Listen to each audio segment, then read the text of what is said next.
ابھی ہم نے جیسے بقول مولانا الیاس صاحب رحمت اللہ علیہ کے کہ ہم ابھی کام کہاں سمجھے ہیں،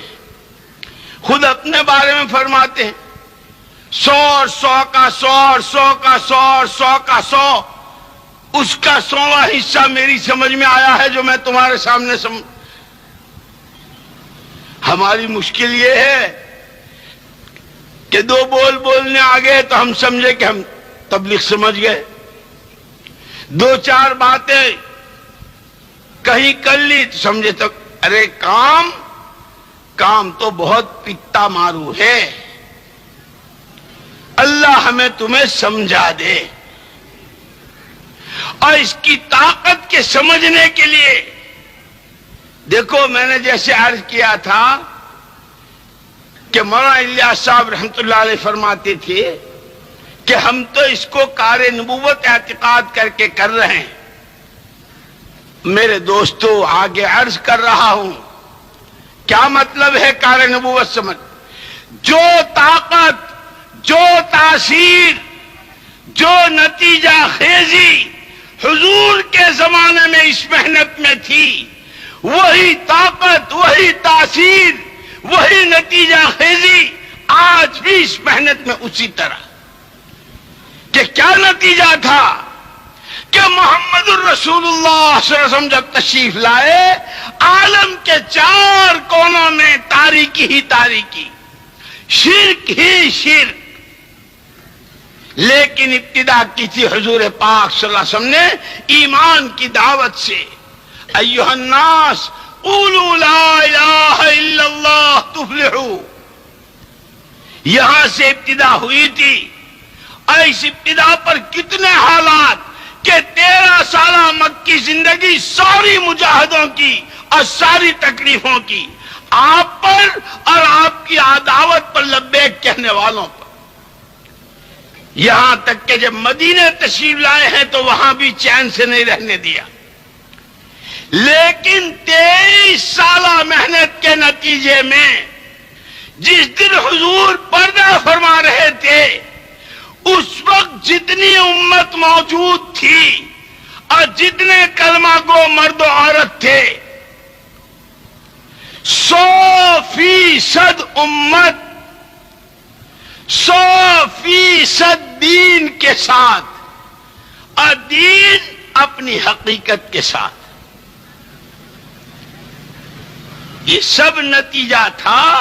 اس محنت کا اور دعوت کا کہ جب دعوت آئی ہے تو پورا دین اپنی حقیقت کے ساتھ پوری امت کے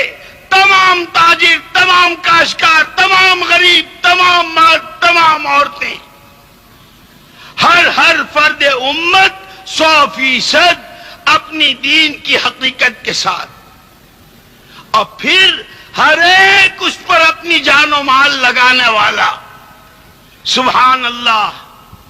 ایک تمنا کر رہے ہیں خدا مجھے 10 زندگیاں دے، 10 کی 10 ایمان کی راہ میں لگا دوں۔ ایک تمنا کر رہے ہیں خدا مجھے بدن کے روئیں کے برابر کی جانیں دوں، جانیں دیں، میں سب کی سب راہ خدا میں لگا دوں۔ کہ اس دعوت نے زندگیوں میں جو تبدیل، اسی لیے حضرت امام مالک رحمت اللہ علیہ کا قول یاد کرو، لن يصلح آخر هذه الامہ، لن يصلح آخر هذه الامہ الا بما صلح به اولها۔ اس امت کے اخیر کا بگاڑ انہی بنیادوں پر صحیح ہوگا جن بنیادوں پر قرن اول کا بگاڑ سدھار سے بدلا تھا۔ ایمان آ رہا ہو، اطاعت آ رہی ہو، اخلاق میں بلندی پیدا ہو رہی ہو، معاشرے میں پاکی آ رہی ہو، ایک طرف بحیثیت بندہ ہونے کے اللہ کی ذات کے ساتھ کا تعلق بڑھ رہا ہو، خدا کی مخلوق کے حقوق، اس کی پہچان اور اس کی ادائیگی کے ذریعے ہر ایک حق والے کا حق ادا ہو رہا ہو۔ یہ وہ بنیادیں ہیں، یہ وہ محنت ہے۔ اسی لیے میں مثال دیا کرتا ہوں کہ جیسے 500 کا نوٹ ہے، اس 500 کے نوٹ کی قیمت، اس سے ملنے والا سودا، اگر یہ 500 کا نوٹ صدر صاحب کے پاس ہے، وہ کسی دکان پر لے کے چلے جائیں، جو سامان 500 کا ان کو ملے گا، راستے میں جھاڑو دینے والے کے پاس 500 کا نوٹ ہے، وہ اس دکان پر چلا جائے تو اس کو بھی 500 روپے کا وہی سودا ملے گا جو صدر صاحب کو ملا ہے۔ کیوں؟ کہ نوٹ کی قیمت، یہ تو ہاتھ بدلے ہیں، یہ صدر صاحب کا ہاتھ ہے، یہ بیچارے غریب آدمی کا ہاتھ ہے، ہاتھ ہی تو بدلا ہے، نوٹ تو وہی ہے۔ اللہ کی قسم، یہ دعوت اپنی طاقت میں، دعوت اپنی تاثیر میں، دعوت اپنی نتیجہ خیزی میں آج بھی وہی طاقت رکھتی ہے جو محمد صلی اللہ علیہ وسلم کے زمانے